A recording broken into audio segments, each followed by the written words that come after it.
The courtroom fell into a silence so sharp it could cut through bone. Sunlight poured through the tall windows, casting long beams across the polished floor, and in that glowing path stood a man who should never have been there. His blue janitor uniform was wrinkled, his hands trembling as he held a stack of papers he barely understood, and yet, he was the only one left standing between a frightened woman and a verdict that could destroy her life. His name was Jared Holson, a single father who cleaned floors for a living, a man who never imagined that fate would shove him into the center of a millionaire's trial. And now, as the millionaire's corrupt lawyer bolted out the side door and the judge demanded representation, every pair of eyes turned toward the janitor with the soft beard, warm eyes, and a heart that always placed others before himself. If you believe in kindness, second chances, and the power of ordinary people doing extraordinary things, please like, comment, share, and subscribe to Kindness Corner. Your support helps stories like this reach more hearts. Jared had never asked for attention. He had spent the last 6 years quietly working nights and early mornings at Westbridge Courthouse, sweeping stairs and polishing railings while trying to raise his daughter, Marin, after his wife passed away. Life had been merciless to him, stripping away dreams one hardship at a time, but he never complained. He couldn't afford to. His entire world revolved around making sure Marin had a lunchbox filled with healthy food, a clean school uniform, and the kind of love that soothed the absence of a mother. On that particular morning, he was finishing up a routine cleanup in the hallway when the sound of frantic footsteps echoed behind him.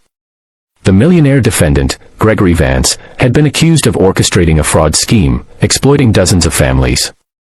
The courtroom was filled with tension, reporters, and guards.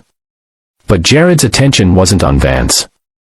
His focus was on Nara Elling, a former assistant who claimed she was set up to take the fall when she tried to expose the truth. She looked small in that big courtroom, terrified and alone, her public defender having stepped out briefly. Then everything spiraled. Gregory Vance's high-priced lawyer, a tall man with slicked back hair and arrogance in every step, suddenly realized the evidence was shifting, and the prosecution had new witnesses ready. In a moment of sheer panic, he grabbed his briefcase, muttered something unintelligible, and bolted out the emergency exit. Gasps rippled across the room. The judge slammed her gavel, demanding the defendant produce adequate counsel immediately. Chaos erupted. Nara, seated only a few feet from where Jared had been mopping earlier, buried her face in her trembling hands. She didn't have the money to hire a new lawyer. Her public defender was still nowhere in sight. And as the judge threatened to delay the proceedings, which would give Gregory's team time to manipulate more evidence, the prosecution protested fiercely. Jared saw tears slipping down Nara's cheeks. Something inside him tightened. He had seen that same expression before, on the day he lost his wife, on nights when Marin cried for the mother she barely remembered, on mornings when he didn't know how he would manage one more day. Against every logical thought, he took a step forward. Then another. "Sir," the judge said sharply when he appeared near the bench, still in his janitor uniform. "This is restricted space." I know," Jared whispered, feeling his voice trying to run away from him. "But she shouldn't be alone. Not like this." A murmur filled the room. The judge raised an eyebrow. "Are you suggesting you will represent her?" Jared swallowed hard. He wasn't a lawyer. He'd studied criminal justice years ago before life crushed every dream. He completed 3 semesters before dropping out to support his pregnant wife. He never returned. But somewhere inside him, the spark still existed, buried, almost forgotten, but real. "I'm not asking to be her lawyer," he said softly. "Just someone who stands beside her until the proper counsel arrives." But Nara lifted her head, eyes red, voice shaking. "No, please. Stay. You're the first person who has stood up for me since this began." The judge hesitated. Cameras flashed. Officers stiffened. An entire courtroom waited. Finally, she allowed it, only temporarily, until legal counsel returned. And so Jared Holson, the janitor with a gentle voice and a kind heart, stepped into a place he never believed he belonged. He stood beside Nara, one hand resting supportively on her shoulder. It wasn't much, but she sat taller, breathed easier, and wiped her tears. Then something remarkable happened. As the judge reviewed new documents, Gregory Vance smirked arrogantly, assuming the day was still his to manipulate. But Jared recognized something the moment he glanced at the dropped legal folder the fleeing lawyer had left behind. A timeline.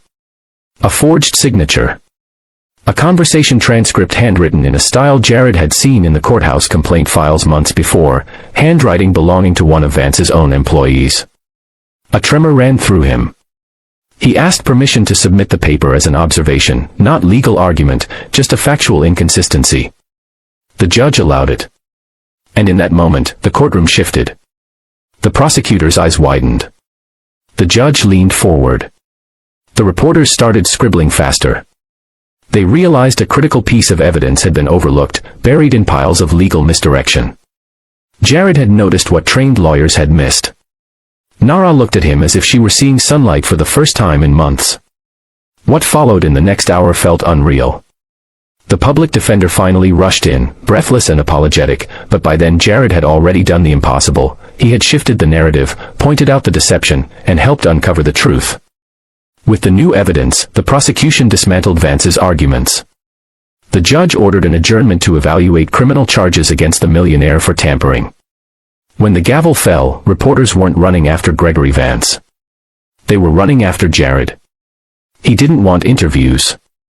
He just wanted to finish his shift and pick up Marin from school. But he couldn't escape the emotional flood from the people he had helped. Nara hugged him tightly, thanking him through tears. The judge even approached him quietly to say that courage like his was rare. By sunset, the courthouse steps glowed gold as Jared stepped outside, exhausted but at peace. His daughter ran up to him with open arms, and when she asked what happened today, Jared simply said, "I stood up for someone who needed it." Because that was all he ever wanted to be, not a hero, not a savior, just a man trying to make the world a little kinder. If this story touched your heart, please like, comment, share, and subscribe to Kindness Corner. Your engagement helps us keep spreading hope. Special request, before you go, comment below and tell us what part of the story moved you the most. And somewhere in the world, as evening settled in, a single dad janitor walked home knowing that for once, life had allowed him to give someone else exactly what he always wished for himself, a second chance, delivered with kindness.